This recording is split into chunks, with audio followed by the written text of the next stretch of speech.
is something that kind of clicked for me when I was talking to an old friend of mine who recently, came into some money.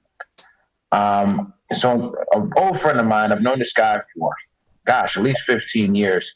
Hardworking guy. You would say he grew up, impoverished, and if you knew his story, it was this guy's had to overcome a lot, and he's worked really, really, really, really hard. And after working for many, many years, he decided he saw on eBay something he's always wanted, which was a Lamborghini. He's wanted the Lamborghini Gallardo ever since he saw Mission Impossible. I think it might have been Mission Impossible 3, one of the Mission Impossibles. And he saw Maggie Q hop out of that Lamborghini Gallardo. And he said he always wanted one. He would talk about how one day he wants to get a Lamborghini Gallardo. So he sees this Lamborghini Gallardo. He sees an incredible price on it. And so he buys it, right? He then buys it. He gets the car. He drove it around. When he test drove it, the plates were good, so he drove it around. But he hadn't gotten a chance to register it because in the midst of traveling, he ended up being stuck out of country for several months during COVID. And so he hadn't gotten a chance to register the vehicle. But when he got back to his home, he got into what he believed was a Lamborghini Gallardo. He drove it over to his local DMV. He went in, sat in line with all his documents. Everything looked pretty legitimate. He turned it in. They put in the VIN number, said that VIN doesn't exist. He said, no, this is the VIN number for this. He says, no, ma'am, sir, that VIN doesn't exist. Finally, he and people from that DMV went outside. They popped the trunk. They found another VIN number. They put in that VIN number. And it turned out that wasn't a Lamborghini at all. So, was it it's called a Fiero? Yeah, the Pontiac Fiero. Yep. Yeah, that's they use for the kick car. They use for the Lamborghinis. Yeah, that's exactly what it was. And he was telling me the story, and obviously he was enraged, obviously because he got taken for a lot of money.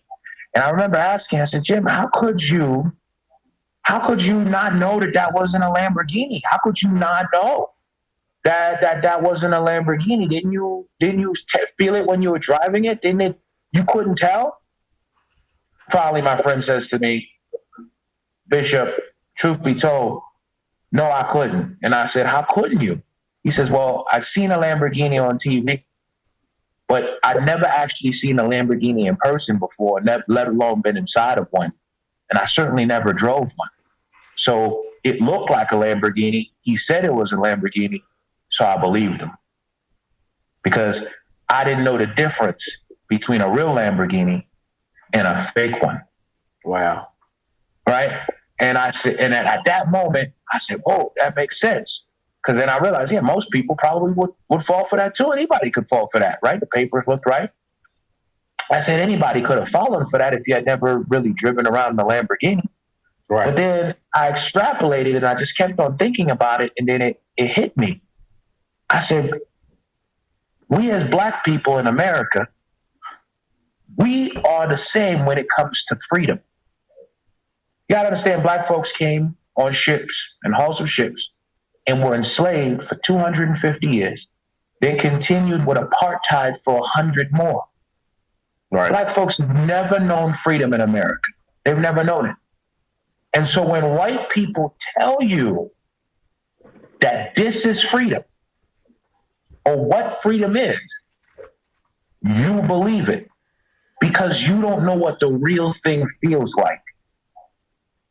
Whenever I listen to Black people talk, Black Americans talk when they go to Africa, they always say something to the effect of, man, I don't know what it is about Africa, man. It's just something about Africa. I just want to go back. I just feel, they'll use terms like, I feel so comfortable in Africa. I feel so stress-free in Africa. I just feel so relaxed in Africa.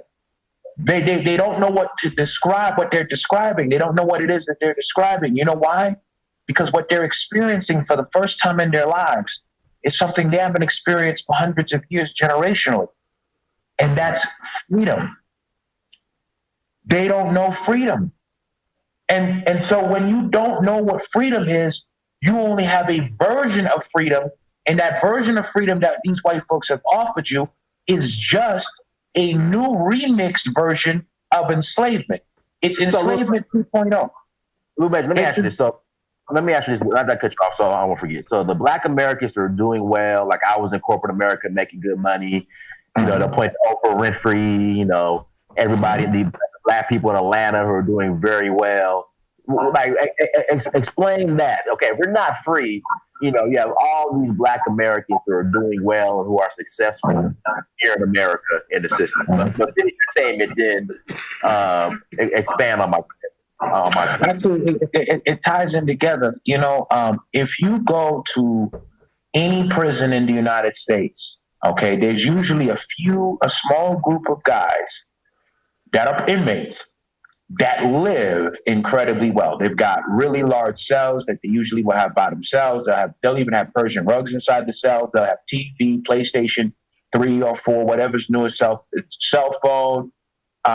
They might even be banging some of the female guards. They'll have a very comfortable life in prison. But they're still in prison. Right. They've got all the creature comforts. They've got a TV in their cell. They've got a really comfortable cell. They've got a nicer bed. Sometimes if a prisoner is a big enough shot caller, like typically some guy who's like high up in, say, like the AB, this guy won't even have a bunk bed. He'll have like a legitimate bed, comfortable bed, TV, everything. But he's still in prison. What white folks have done with Black folks in particular is they've done something quite amazing. They have given you a new version of enslavement that actually feels comfortable to you. That you're so comfortable that you become comfortable in your enslavement. I'll give you an example. In America, if you've got good credit, 3% down, you could go ahead and buy a house. 3.5 FHA, yeah. Like me. Now, here's the thing, though. You're committed to that mortgage for 30 years. In America, if you've got good credit, with no money down even, you could get into a $50,000 or $60,000 truck. In America, if you've got enough money, you could buy anything you want. You just swipe a credit card. Major, if I can interject. So the first Porsche I bought back in 2010, I went into the car dealership. My credit was like a 660, right? And so they were like, "Oh, you got to put down this large down payment. You got to put that down." I'm like, "Hold on, what? I got proof of income. You know, I got a job. You know, I started my job doing good money, making good money." They're like, "Nah. You still got to put down this large." You know, I was going back for like over a day. Then finally, they lowered the down payment to like $2,000. First they wanted $7,000, they lowered it to $1,000. For like 3 years later, my credit was in the 700s. You know, consistently making good money. I walked into a dealership to get another Porsche. It took me longer to test drive the actual Porsche than it did get to sign the paperwork and get to leave. I had to put it down. I test drove it, came back, keys, I was gone. Now here's the thing, though, Diners. Here's the thing. You get your $60,000 Porsche. You got your. It wasn't that much, but I bought used. We'll use 60 grand for the sake of conversation. You got your $400,000 house. You got your closet full of clothes that you bought with your credit card. We'll call it the American Express. But guess what? You know what all of that is? Debt. Right. So is a person in debt free? No. Can you really make your own decisions when you're in debt? No. Right. Well, no. These white folks have managed to convince us that that's freedom. In the meantime, they control what food you eat. Right. They control how your kids are educated. Right. You put your money inside of their banks, which means they could take your money anytime they want. And people in the chat room, by far, it was one of the dumbest purchases I've ever made. So again, you guys are like, dang, you had a Porsche? No, you have a Porsche? Look, it was a stupid buy. All right, it was dumb. It was one of the dumbest financial decisions I've ever made. So I'm not. That's why I don't brag about it or even talk about it. In fact, when I look at it, when I look at it in my backyard, I'm like, why the hell did I buy this? So again, it was a stupid purchase. So that's why I never brag. Like that's why I'm never on here bragging about materialistic stuff because a lot of it was stupid purchases. But go ahead, Major. I believe you, man. We all saw those boots. The point that I'm saying to you is that these white folks have gotten black folks to believe that you are free if you go ahead and get an education at their school, make money working for them at their companies, get in debt to their banks to buy products that they make so you could buy a home in their community so your kids can be educated by again them and most likely marry one of them, and within a generation or two, any quote unquote wealth that you manage to accumulate goes right back to them. They've managed to convince you that that's freedom. Now, how did they manage to convince you that that's freedom? Well, very simple. They've managed to convince you of that because you don't know what freedom is. And since you don't know what freedom is, you have no idea that that's not freedom. Black folks don't understand a reality where they are not afraid of the police.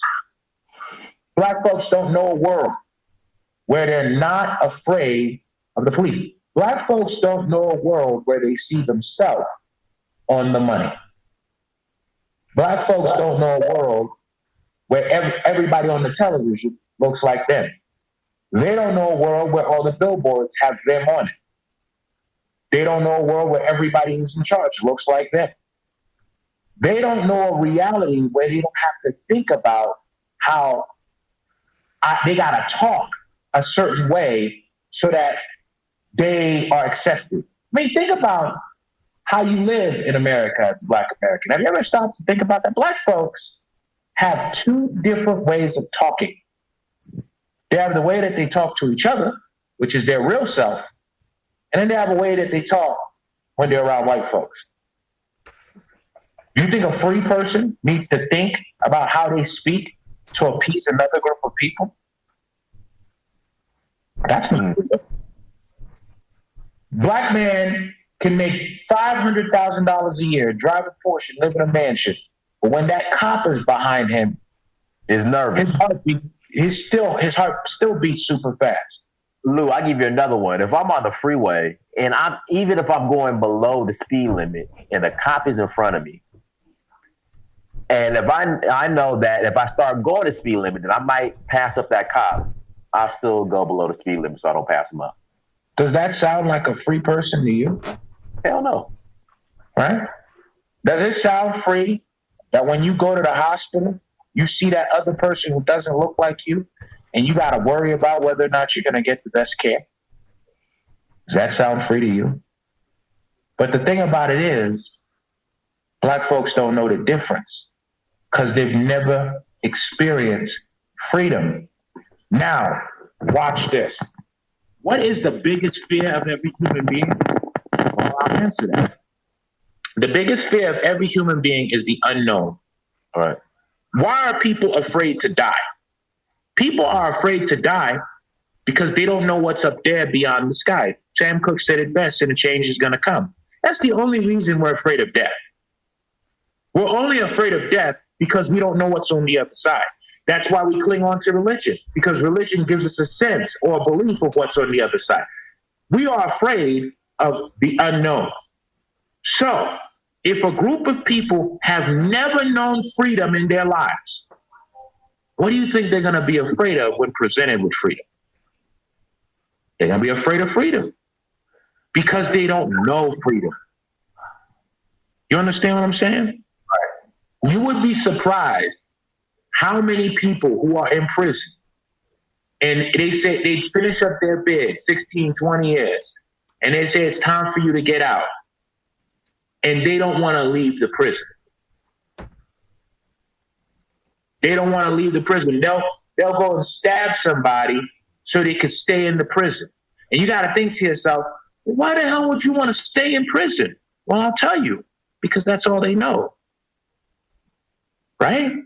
I don't know what it's like out there. I know what it's like in here. So I'm going to stay here because I know this. It's the same thing. Black folks don't know what it's like to not be a slave in some form or fashion. So when you start talking to them about freedom, there's an internal mechanism that says to resist this, because the reason is I don't know what this is. And I don't want to be responsible for that. And what it leads to is this resentment of Black people from others, because Black America is the only group of Black people in the entire world that has the power to solve all of their problems themselves. They're the only ones. Every other Black person everywhere else in the world is somehow actually oppressed by an external hand, and they are resource deprived. Like, think about this. Black America as a collective in America is literally richer than every single Caribbean country, is literally richer than an overwhelming majority of African countries. Matter of fact, what I just said is incorrect. Black Americans as a collective are richer than every single African country. There is not one African country that is richer than Black Americans collective. The biggest economy in all of Africa is Nigeria. At its peak was $500 million.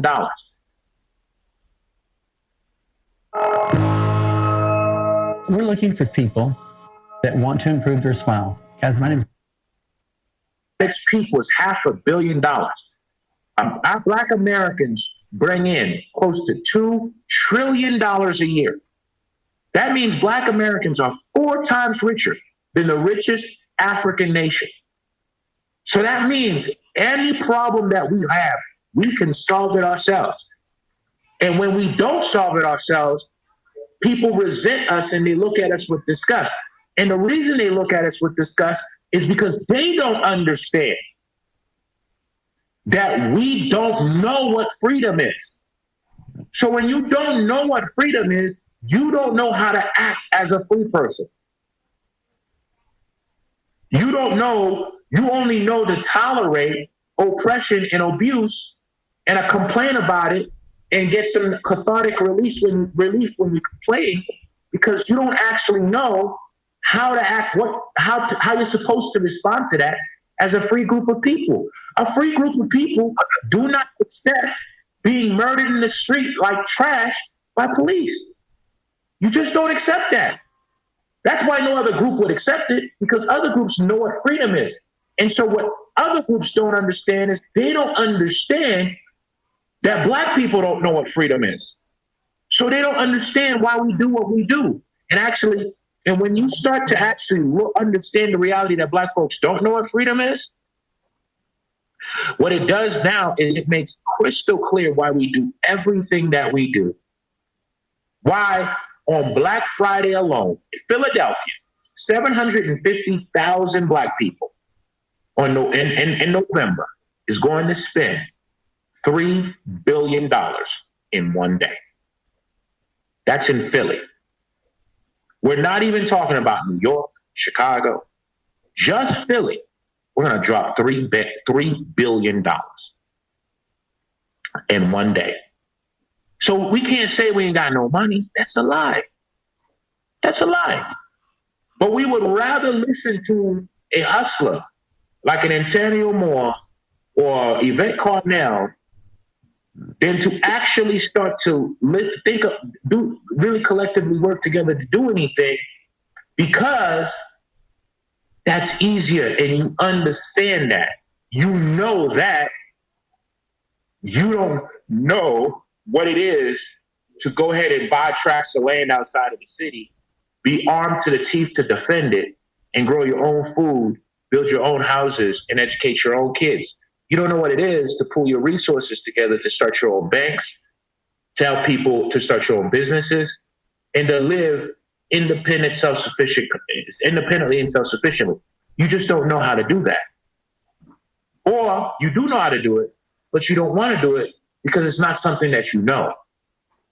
And thus, we'd rather live in the cities and be completely dependent on other people who don't look like us to do all of the fundamental basic things like feed us, educate our kids, provide us with means of supporting ourselves, as long as we could go ahead and have it comfortably, as in having the creature comforts, being able to watch football on Sunday, being able to buy a nice car with little money down, being able to buy a house in a nice suburb, be able to spend money on clothes, be able to go to a nice restaurant and eat food.